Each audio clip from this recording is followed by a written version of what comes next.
Friends, स्वागत आहे आपल्या सर्वांचं माझ्या किचनमध्ये। आज आपण बनवत आहोत बाहेर विकत मिळते तशी अगदी परफेक्ट तशीच सुकी भेळ आणि त्यासाठी लागणारी ही हिरवी चटणी। ही चटणी तुम्ही एकदा बनवून फ्रीज मध्ये 15 ते 20 दिवस हिला स्टोर करून ठेवू शकता। घरी आपण जेव्हा भेळ बनवतो तेव्हा बाहेरच्या सारखी टेस्ट मात्र आपल्या घरच्या भेळला येत नाही। त्याच्या मागे एक कारण असतं, त्यांची ही सिक्रेट हिरवी चटणी। ही चटणी आपण घरी बनवून एकदा भेळ बनवून बघा, मग आपल्याला कळेल की अगदी परफेक्ट तशीच भेळ आपली सुद्धा घरी सहज बनू शकते। तर आपण सुद्धा नक्की ट्राय करून बघा। चला रेसिपीला सुरुवात करूया।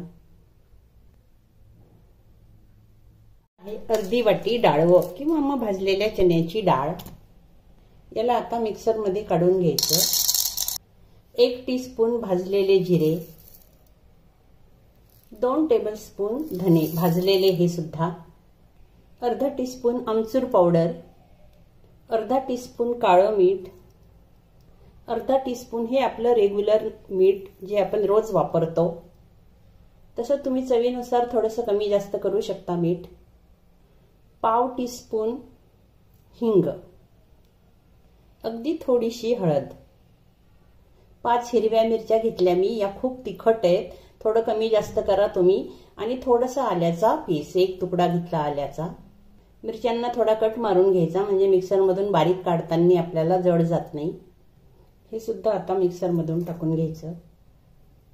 ही आहे थोडीशी पुदिन्याची पानं, अगदी फ्रेश। आणि एक लक्षात ठेवा की ओलं कोथिंबीर, ओलं पुदिन्याची पानं बिलकुल वापरू नका। याला धुवून सुकवा। मी याला धुवून थोड्या वेळ सुकवलं आणि व्यवस्थित पुसून घेतलं। हे सुद्धा आपण आता यात टाकून देऊ। 15 ते 20 पाने कढीपत्त्याची, ते सुद्धा ओलं वापरायचं नाही, सुकलेला वापरा, कारण ही चटणी आपल्याला टिकवायची असते, त्याच्यामुळे हे शक्यतोवर हे सुकं वापरा। आणि ही घेतली आहे मी 1 वाटी कोथिंबीर, हिला सुद्धा मी स्वच्छ धुवून पुसून घेतली। याला सुद्धा थोडं सुद्धा ओलं ठेवायचं नाही। कोथिंबीरच्या दांड्या घेतल्या तरी चालतील, त्याला सुद्धा आता आपण मिक्सर मध्ये टाकून घेऊ आणि याला छान बारीक, पाणी न टाकता याची आपण सुकी पेस्ट करून घ्यायची मिक्सर मधून। याला मी आता पाणी न टाकता फिरवून घेते, बारीक पावडर करून घेते मी याची। याला थोडंसं फिरवून घेतलं मी। आता यात टाकते मी हा थोडासा लिंबाचा रस टाकायचा थोडा। आणि हा रस टाकल्यानंतर आणखी याला थोडंसं मिक्सर मधनं एकदा फिरवून घ्यायचं, एकदम फास्ट असं फिरवू नका। तर तयार झाली आपली सुक्या भेळसाठी लागणारी चटणी। याला आता आपण एका बाउल मध्ये ट्रान्सफर करू आणि सुकी भेळ बनवूया। झाली सुक्या भेळसाठी लागणारी चटणी। ही चटणी तुम्ही फ्रीज मध्ये कमीत कमी 15 ते 20 दिवस आरामात ठेवू शकता। एका काचेच्या बरणीमध्ये ठेवून द्या, 15 ते 20 दिवस ही छान राहते। भेळपुरी किंवा मग नुसती भेळ जशी आता आपण बनवत आहे तेव्हाही आपण वापरू शकतो। आता आपण पटापट भेळ बनवून घेऊया। भेळसाठी घेतले आहे मी हे 2 वाटी मुरमुरे, तुम्ही कमी जास्त घ्या। आणि मुरमुरे मात्र थोडेसे भाजून घ्या, असा छान असा क्रिस्पी मुरमुरा असावा। एक तर ओव्हन मध्ये फिरवून घ्या किंवा थोडे उन्हात ठेवा किंवा कढईमध्ये भाजा। मी याला थोडं मायक्रोवेव्ह मधून फिरवून घेतलं। यात टाकते मी थोडीशी ही खारी बुंदी, बुंदी असेल तर टाका, नसेल तर स्किप करा। आता माझ्याकडे होती त्याच्यामुळे मी टाकते। हे थोडेसे शेंगदाणे, याला मी तळून थोडं तिखट मीठ लावून घेतलं म्हणजे छान टेस्ट लागते शेंगदाणे खाताना। हे पण आपण यात सगळे टाकून द्यायचे।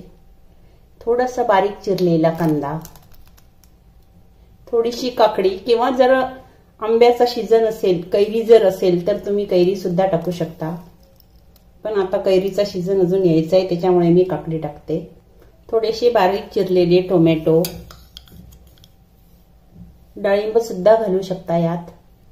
ही बारीक शेव, ही आता आपण थोडी घालू आणि पुन्हा नंतर गार्निशिंगला अजून वरून थोडी घालायची। हे थोडंसं फरसाण असेल तर टाका, नसेल तर स्किप करा। 2 टीस्पून म्हणजे 2 चम्मच आता आपण टाकायची ही आता बनवलेली सुक्या भेळसाठीची चटणी, ज्याच्यामुळे खास भेळीला चव येते।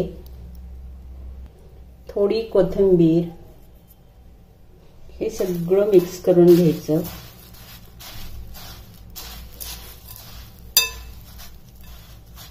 मीठ तुम्ही मिक्स केल्यानंतर एकदा चेक करा, कारण आपण चटणीमध्ये पण मीठ टाकलेलं आहे. त्याच्यामुळे आता मला अगदी थोडंसं कमी वाटलं म्हणून मी यात थोडंसं मीठ टाकते. मुरमुऱ्यांना सुरुवातीला तुम्ही हळद आणि मीठ टाकून सुद्धा फ्राय करून घेऊ शकता. आता हे छान मस्त मिक्स करून घ्यायचं. सर्वात शेवटी आता टाकायचा लिंबू थोडासा.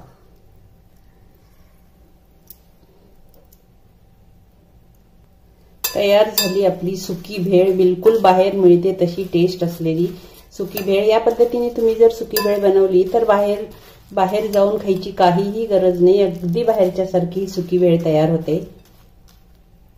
डिश मध्ये आता आपण काढून घ्यायचं याला.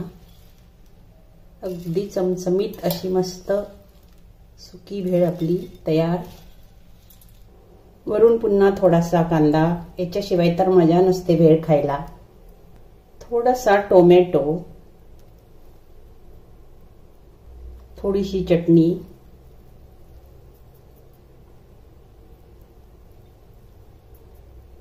थोडी कोथिंबीर आणि सर्वात शेवटी थोडीशी शेव. दिसते की नाही अगदी विकतच्या सारखी भेळ. तयार झाली आपली सुकी भेळ आणि त्यासाठी लागणारी ही हिरवी चटणी. तर आपण सुद्धा नक्की बनवा आणि फॅमिली सोबत एन्जॉय करा.